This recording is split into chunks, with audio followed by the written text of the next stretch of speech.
This is actually only my second time judging here at the Young Scientist. So I'm in the mathematics, physics and chemistry category. Obviously my background is in mathematics and physics, so I'm delighted to meet the students who feel that they have an idea that they want to put forward into this section. When Tony Scott asked me to judge, I was obviously thrilled because, you know, I've been involved with the Young Scientist for many a year, and I hosted the opening ceremony, the awards ceremony, for a few years after winning the Rose of Tralee. So it was a joy to come back as a judge, but I was also petrified because I really didn't know what to expect. It's so enjoyable. It's such a privilege to get that time with the students to really talk through where their idea came from, the work that they've done in it, what they feel that they've learned from it, and I really have enjoyed it the last 2 years. How can you prepare, really? I mean, I did read up a little bit about past winners and just chatted with some of the people who'd been involved over the years, but it's one of those things that's kind of hard to prepare because the diversity of ideas and concepts that the students are coming forward with is bewildering. I mean, if you look at the array of projects, I don't know how you prepare to assess those. They're so diverse. The students have been fantastic. It's a really stimulating group to talk to.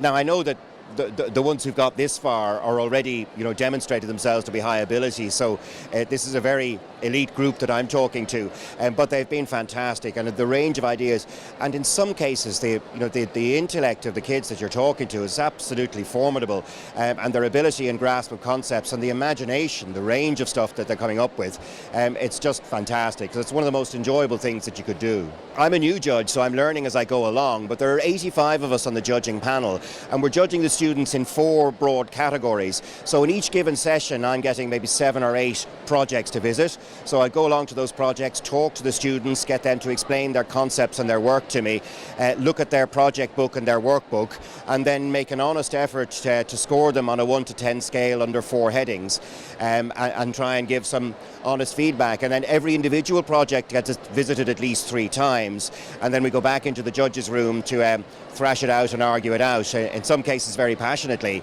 because there are some outstanding students here. So we try and stay impartial, but you can't help pulling for the ones who've really impressed you. When you are putting forward one of the projects that you have been one of the main judges for, you begin to feel very strongly about it, you feel very passionately about it, and you really want that student to gain the most recognition for the work that they have done.